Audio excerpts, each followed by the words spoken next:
They had the average of 13, so obviously they're looking to do a little bit better, but being down that bad after those couple of games and being able to kind of propel yourself by yourself has to do something to your teammates. They have to start getting that motivated. They have to start hyping themselves. But the biggest surprise right now is Vortex's team, number 17, only 6 elims. If you took a page out of yesterday, at this stage of the game, they had like 30 plus as a team. Yeah, absolutely. Look at that Malibu Mustache, by the way, big fan of that name, Mustache. Definitely in that 19th place. 27 points. Not enough, though, is it, to break into the top 8 just yet? But one thing is for certain, though, and you mentioned one of our other qualifier teams, Jetsku, who, kind of made it through, right? And one of the biggest things about that team is I believe they qualified during Game 6 of semifinals and went from 12th place or 11th place, excuse me, all the way up to, I want to say 2nd or around there, if I'm not mistaken. Yep. I'll take a quick peek. But the point is, it comes to show you never give up. You never know how far you're going to be able to jump up those leaderboards. It's only 2 games. That's it. You still got 4 more. If you pop off, you have your chance to continue to make your way up into the money or even get a victory royale. We've seen it. If you guys miss semifinals, I know a lot of you guys miss semifinals and the heats. We had a couple of hill-offs that ended up taking place. I'm not talking about hill-offs, one person on high ground, one person on low ground. I'm talking about hill-offs where Dirty Docks is where the final zone is at and where the circle ends up collapsing. And then you got a team in Dirty Docks who went fishing all day. They've got literally 36 sardines, mackerels. They've got floppers and medkits. They end up winning the game on the opposite side of the map without getting an elimination. It was literally wild, absolutely wild, Jacob. But hey, they got the victory royale, and in this case, I wouldn't hate on it. You're not going to break into top 8. You gotta do what you can at this point. Euros. That's what a lot of these people need to realize. There's 20,000 euros on the line, plus a victory royale bonus that's up for grabs. When this amount of money is on the line, you do anything that you can to kind of squeak through, to get that top 3, to get as much of that prize pool as you possibly can. Because at the end of the day, you could have people saying, hey, he did it this way. He did it with a heel off. He wasn't exciting. He didn't get eliminations. But at the end of the day, his pockets are full of that cash. Hey, man, and cash is king. It really is. Cash is king. A lot of people say you can't, money isn't everything, but you can't live without it. Like, bottom line, period. Life lesson for you guys. You probably already knew that. Okay, I know you guys are grinders out there. Let's get into our game, at least game number 3, right? So almost the halfway point, or at least at the halfway point. Slurpee Swap, not as contested as before. I know there's a couple of teams on the outskirts, but this is the thing about fighting in those first 2 games for your spot. If you're consistently battling off the opponents, battling off the trios, and you're consistently winning, they magically move. They don't contest you off the rip because, like, I've had enough. I don't want to finish earlier than I have been. I want to start having a chance for late game. So for Mitro, Wolfies, and Sir, they're going to have this place all to themselves. Must feel good.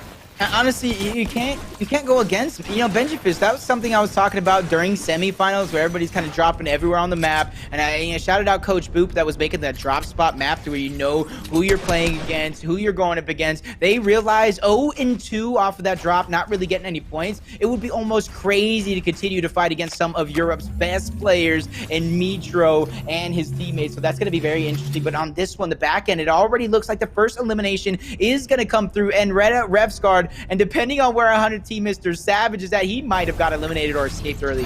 Yes, he's out. And by the way, I apologize. They were contested off the start. I don't know how quickly they picked up that trio, but Mitro had 3 eliminations, Jacob. So they already cleared out the trio. I'm actually blown away. Because I thought we just started, and we did. Yet he already eliminated a trio. That's literally mind-blowing. This is the second time we have seen this trio relocate from Steamy over, kind of to the outskirts where these current dilapidated buildings are at. And I don't know. I don't think that's concerning or anything, but it just comes to show you they really don't want to fight off the rip, right? Some teams like to, some teams don't. Now, one of our talented teams, though, they like to fight. Which is if they're going to be eliminated off the rip, that's Vortex & Co. They've already lost one of their teammates. Yep, this is exactly what I was talking about. You have to be able to flip that switch once you get to these finals. Yeah, you can get aggressive and open in semis when there's 12,000 players running around of all skill levels, but when you're going against the best of the best, you have to be very confident in yourself to take every and win every fight, but you have to have the IQ, the awareness, the smarts to go ahead and know which fights you should take and which fights you should not. So now they find themselves down a man. They can't necessarily escape. They get some crucial chags onto Etsy though, getting in and taking down his shield, and judging by this, the look of Bad Sniper alone and his two teammates, they don't have any extra shields, so you got to think the health advantage goes on over to Vortex. I hope so. I mean, that duo, again, really working their way up the leaderboards, making an impact here in grand finals. What a special occasion it would be if the qualifier team is able to win today, right? Talk about the storyline and really the run that they've had to have. I mean, they played through, what, 12 total games so far. You added the 2 from grand finals, obviously 14 now, so they've been playing pretty much all day yesterday and all day today just to get to this moment. And they're going to make the most of it. It's kind of an oxymoron, though, that you give a sniper to Bad Sniper, but I mean, hey, no, it's not he knows Bad what he's Sniper. doing clearly. It's not Bad Sniper. He's Well, making sure, he's warning his opposition that he's not bad with the sniper. You poke out, give him an inch, he's definitely going to take a mile. Vortex forced into a box. Teammate's taking a lot of damage, tries to go for the sneaky play. Somebody edits down low. High Chris gets taken down. It's all up to Vortex. He does have some minis, but he doesn't have any builds. He gets pushed by Not Bad Sniper and wiped off the face of the planet. And that is going to be another game where they just fall early. That aggression is costing them time and time again. They need to figure it out whether they land here and make like a banana and split, or just pick a whole new POI by itself. They need to figure out a way to stay alive, because they will get kills during the mid game, during the rotations. They are that skilled. No, 100%. I mean, again, you really have to prioritize, is it worth it going to Corny? And funny enough, as I mentioned before, Vortex and his team ended up qualifying yesterday in Heat 1, getting, I believe, second place overall in that heat. It was absolutely a grind. 4,000 teams entered in those heats, by the way. 4,000 total trios entered into this event to try and qualify. Only 8 of those trios ended up moving forward into grand finals here to join the 33 in total. But with that being said, yeah, Vortex was going over towards Steamy. Then today, during the semifinals, they started landing at Corny Complex. And I'm curious now that they've kind of been beaten off the start here, do they rotate back over towards Steamy, which isn't going to be any easier because you're going against Enders and Co. So I don't know what the right answer, but they're going to have time to discuss it because they were eliminated so early on. Over to the Cosmic Chest, Chapix and the Guild Boys looking to get themselves some additional items. And I'm hoping they get themselves something nice, man, and not a epic pistol, man. That would just really be like the worst case scenario.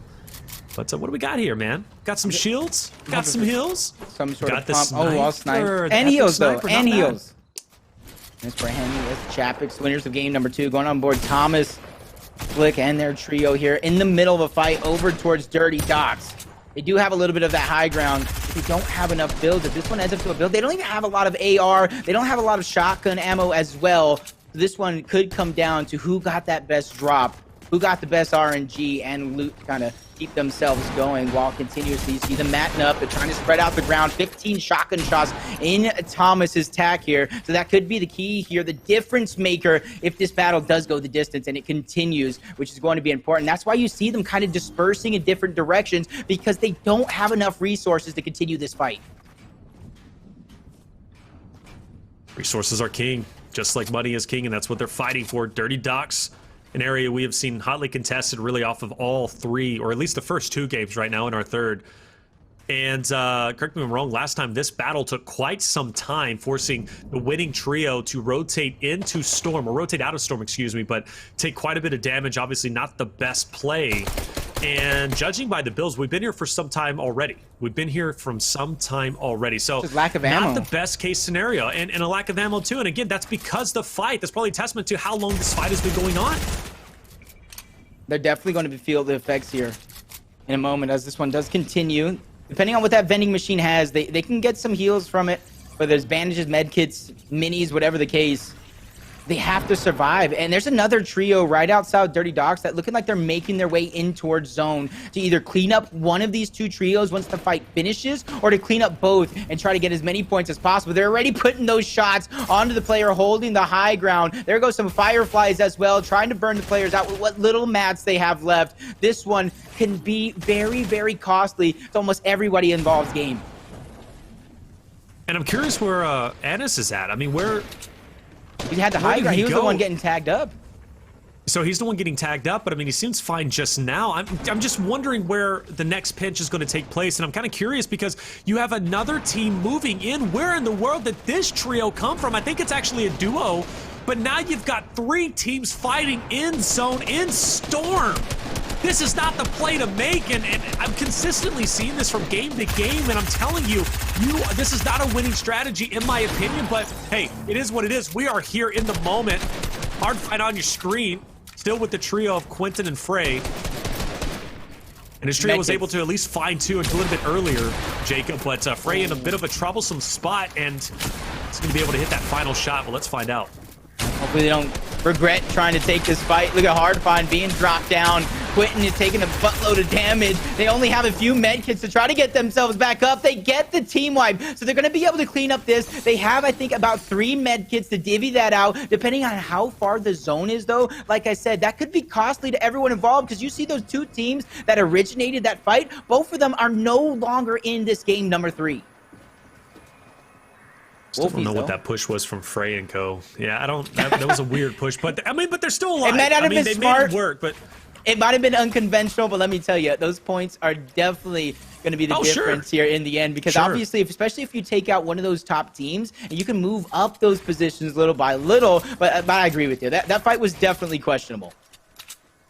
Well, questionable or not, they do win it, right? So I guess good on them for taking that fight, and they're still alive. They have plenty of med kits and opportunity to go ahead and move forward and maybe make something happen. Wolfies is really engaged with this game currently. I mean, the dude is just dancing around, my guy. I mean, he is having a blast.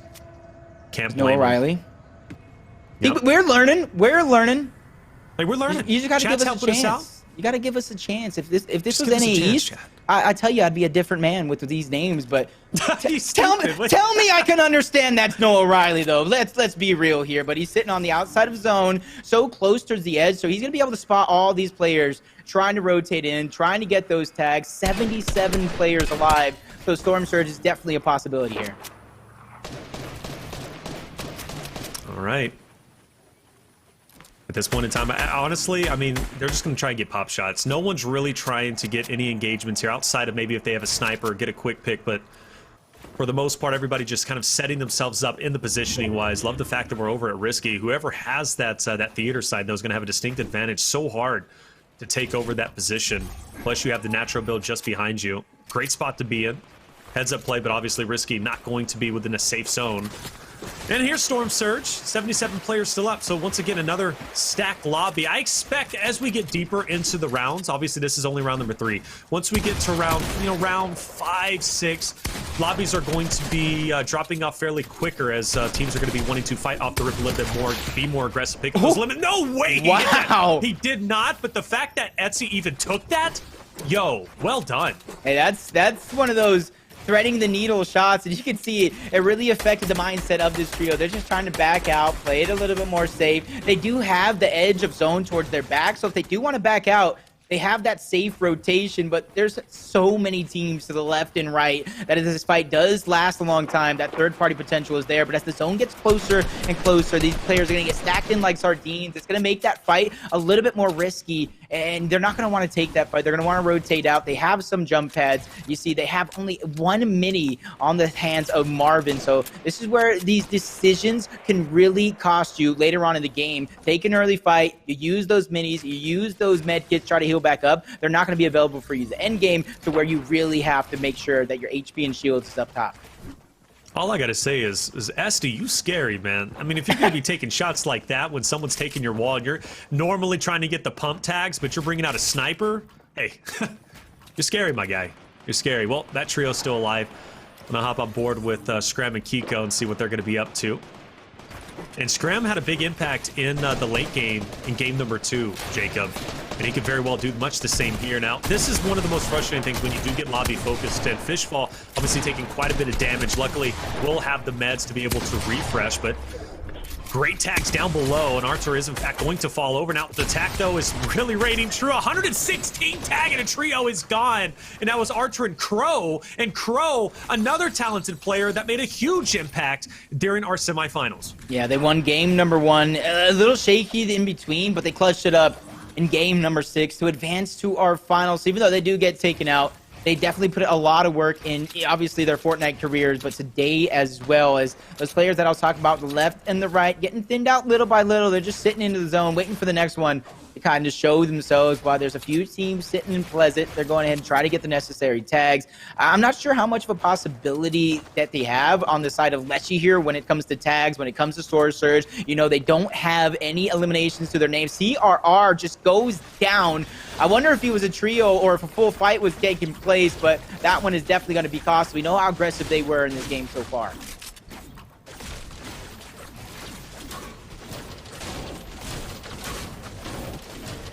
Aggression is key sometimes, oftentimes maybe not.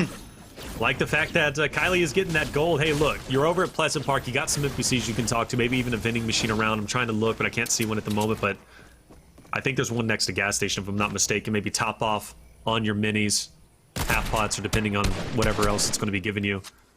Now this team, though, this is a serious team. Chapix, Janice, and Hin, just missing that shot as the team is traversing up the high ground. Currently in first place. Can they hold on to it? They have the cushion of knowing that they can take on anybody in this lobby. They already have a game number 2 victory. 61 damage from Janice. Rotating players are going to think twice before they don't build first, trying to get in towards zone. But everybody, there's so many players still towards the edge. Very few players in towards Pleasant Park. They're still hoping that they get that zone pull towards the outside. But some of these teams, they can't necessarily rotate in safely. As you can see towards the south end of the map, 2 of the teams are still stacked on top of each other. And those 2 right to the left of them, they haven't really made any movement. So they got to be aware of one another, where they're positioned, and the risk that it's going to take going and rotating in a little too early before the storm closes. Super curious to see what ends up taking place. Pleasant can be a chaotic area, at least off the rip, with how many teams normally go there, but might not be the worst. The car's not really going to help you at this point, so might as well not even use it, get rid of it, and scrap the metal if you possibly can. Kami, Teak, and Seti, what are they going to be up to on this bridge? I don't think they're within the safe zone. They're going to have to kind of rotate in, if I'm not mistaken. They're just on the outer edges, but if they do get blessed by potentially a half and half whenever it does come up, maybe they can use that bridge and use the rebuilds, but I don't think that's going to be the case. But either way, they're going to be just fine. Jerky just up ahead, Kylie into the house to the right, and everybody trying to take a house in Pleasant, right? And obviously saving the builds that they possibly can. That's the big thing.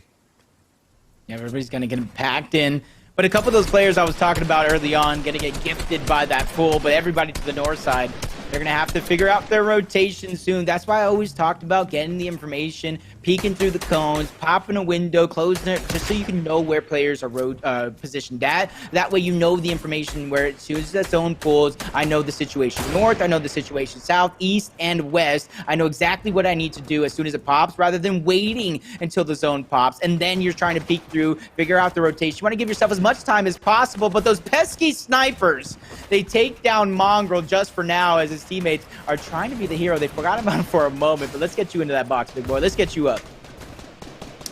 All right, everybody's been asking for Saevid, right? He's here. He's here on your screen. Now, granted, not the healthiest with Mongraal being down, but he will be picked back up, I can assure you. And clearly a crowd favorite. They want potentially take the victory, but again, not the best performances, but not the worst either. I believe they're on the second page, so 9 through 16, Jacob. Correct me if I'm wrong, and I could be very wrong. But they are going to be on the outside of the zone from Pleasant. They've got to rotate in. They've got a couple of trios just up ahead. But they also have the peppers as well for Saevid. So if he does rotate in, do you use the launch pad? Do you not? Honestly, I'm saving it for late game. The Storm Surge yet again. And both of these trios on our screen. You got Saevid, Mongraal, and Roth. Down Storm Surge, Scram. They're down Sword Surge as well. They just got eliminated by bad snipers. They're trying to break through the box. They know he's there. They're trying to get this elimination, but how much time can you run? You're down below Storm Surge. You got to figure out a way to not only survive this, but get the damage as well. Team wipe coming through. They're going to get the last laugh. Not bad sniper. They're actually putting up a big elimination. They got that one off of spawn, possibly getting this trio as well. They could be a possible 6 total eliminations to their name as they're trying to have a big game. Back on board, Saevid, just like you said, a fan favorite, and they think of him as one of the greatest Fortnite players here, trying to really come out on top. Not the best game number 1, so they have some coming back to do, but this is exactly how you want to do it. You separate yourself from the rest of the lobby, you make sure you're safe with building around, just like you said, and then you begin to push through. Once you get that one elimination, you find the next, and Benjyfishy is actually still alive. Like I said, in the beginning of the game, chooses not to contest Mitro over towards Slurpee Swamp, and I believe that decision was the best one he made so far. Oh, great opportunity. Gas can's going to be blown up. That's an opportunity to get some tags. Will they be able to do so? They're going to be focusing Benjyfish. You want to talk about Battle of the Titans. Saevid across from Benji. Things could get bloody and fast.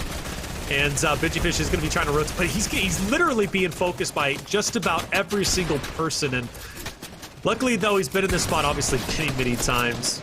The qualifier and the opportunity to get out of this, and I believe they also have a vending machine too, if I'm not mistaken, in this in these builds in this tunnel. So I could be very wrong in that, but regardless, though, they're going to be just fine. The fact that the whole trio's alive, Jake, but I think that speaks volumes. You know, they have a real chance to make a good late game run. But I just saw Hen and Janice picking up yet another duo, taking them down, and maybe potentially another great game from them. Oh, I'm about to say they messed up the pad for a moment.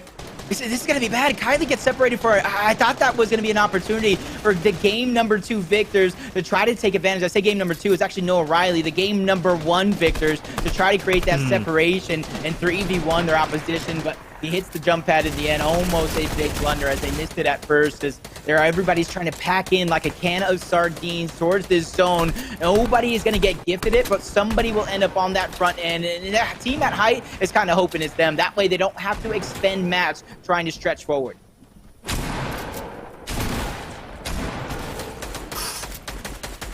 It's so fascinating, right, to just see the varying levels of tension that takes place. Like your low guard warriors just fighting, just brutally fighting. Meanwhile, Chapik's going their high rise. You know, they're looking, they're fishing for eliminations. They're fishing for those players, maybe those tags. But it's just fascinating to see the different tension levels that take place from kind of, you know, screen to screen, trio to trio. Like this trio, they're chilling. They're chilling for the most part. Yeah, but they do have to rotate quite hard. Ooh, yeah, I was going to say, they're going to pad. They're getting that short pad to make sure they're not in the sky. Oh, but they're going to attack from the bottom. They can't necessarily short pad. Now, the enemy team expects this one coming. Going ahead and trying to use that hard match to make it a little bit safer. Yes, now it's going through. There goes the short pad, trying to get ahead of zone, trying to bypass all of these teams that are looking to make them a target, trying to win their second game of the G2, get the cash cup to put themselves back into first place. But their backs are up against zone here. They have to continue moving forward. It looks like they're going to make a play for the high ground at the same time, or maybe stay on this mid layer. Good job from Bettiel to be able to just carp over if you possibly can. Oh, finds a player on the flank, trying to just take that side swipe angle. Either way, going to be sitting pretty. Trio still full force. Well, I say full force, but Resin obviously going to be having a tough time. And you also have Noah Riley, who I think has been separated as well, so they're not going to be one cohesive unit at the point. But look at Janice at the top. Janice and Chapix and Hint also have that high ground. They had high ground in game 2. They were victorious. Maybe they can replicate the success here. Got Wakey. That was a solo, picking up a lot of points in game number 1, trying to stay ahead of zone. CBL, Cammy, Peak, and Seti moving forward as well. The zone's going to go ahead and pull the other direction, so nobody really having the advantage. Multiple downs. This is where a ton of players are going to get wiped out of this lobby. Who can survive? Another short pad going off just at the right time. Almost lands in the player's box. That would have definitely been crucial for Mongraal, but he escapes to live and fight another day. He finds the target. One of our qualifier players, he goes down. Mongraal is not going to be able to pick up that kill, though, so no siphon or refresh for you. He actually does let that one come through. Didn't see the kill feed for that moment. It's going so fast. It's so action-packed. 13 trios remain. Back on top, though, we're going to look at Hen, Janice, and Chapix. An opportunity to take a big win is obviously here. My favorites to take this round, especially with their high ground positioning. Everybody else forced to scrap it out down low. know how this is going to play out. Someone looking, maybe they want to overtake high ground, take that middle ground, but good tag is going to be 36. Obviously, that player now has to be spooked. He doesn't want to fully commit, and that is going to be a knock, but not, or no, it should be Chapix is going to get that knock onto Vino. It's going to be yet another one. And you also have Noah Riley picking up one himself. Buckmay is going to pick up. Teak is going to fall. Janice picks up yet another. My goodness, what, 6 eliminations once again from 20 from game 2, now over towards 6 in game 3. Dropping down just a little bit, though. And 10 trios remain. Make that 9, 17 players as Janice picks up yet another one. Yep. One of our qualifier teams as well, Orb. They've been consistent so far in this tournament. They make it, once again, I do believe, into the top 8 towards the end game. Wakey's trying to watch his back. They get a knock onto one player. They get the cleanup. Resources through the roof for them. They get the jump pad as well. They can make a late game high play to try to steal away from Janice and Chapix. It's all about firing off at the right time to make this one perfect, as everyone is still battling to get through these builds. Both low ground and high ground, as Janice is still sitting at the top of the mountain, firing down over 400 AR shots at one point or another. Both of those players fall. Thanks to Janice. Quitting towards the back line. They're just forcing every single player down. They could go back to back. SD forced to go in as well. I do believe he takes out Quentin. Quentin is going to fall. MrSavage also in the mix of things. Of course, you have this trio. So strong, Chapix, Janice, as well as Hin picking up the eliminations. Dropping down low. It's going to be a 40 shield tag, taking the 10 damage. But will Hin be able to pick up the final remaining players? You'd have to assume so. Full trio against a full trio. 2 squads remain at this point. For Chapix and Co, they've already been successful. The second place is going to be beneficial, especially after their heroic first game. Chapix drops low. Wake is going to pick up a nice tag. Who's going to drop down to the level and challenge this trio head on? That's going to be the biggest question. One player should fall here, and that is in fact going to be Hin. So now it's going to be a full trio versus a duo. Wakey's got the Chug Cannon, trying to heal up as much as he can. Chapix up top. Coming down to the wire. Janice, Chapix, 2v3 situation. Janice is stuck down low. They're taking a little bit of Swarm's tag. Chapix lands a big one, but he gets taken out. Wakey, the Cryptos, and Squeeze take the game in the end. And that is a massive game for them, because Wakey, like I said, in game number 1, survived just enough to get them near the top of the leaderboards. With a big game like this, that could be enough to push them into the top 8. Oh, without question, 100%, but it's not going to put them in first place, because our first place team, currently the reigning champs, just had another phenomenal game, second place, and a ton of eliminations going their way. So clearly we have a front runner to take the €10,500 first place prize, and they're well on their way to doing so. Obviously, I'm talking about Janice, Chapix, and Hin. That trio just, I mean, you really can't stop them. As much as we're pumping up other players like Saevid and Co, I just don't know if it's going to be enough. But still, that's only game 3. We've reached a halfway point. We're going to take a break. When we come back, we'll break down game 3, talk about the leaderboard, and hop into game 4.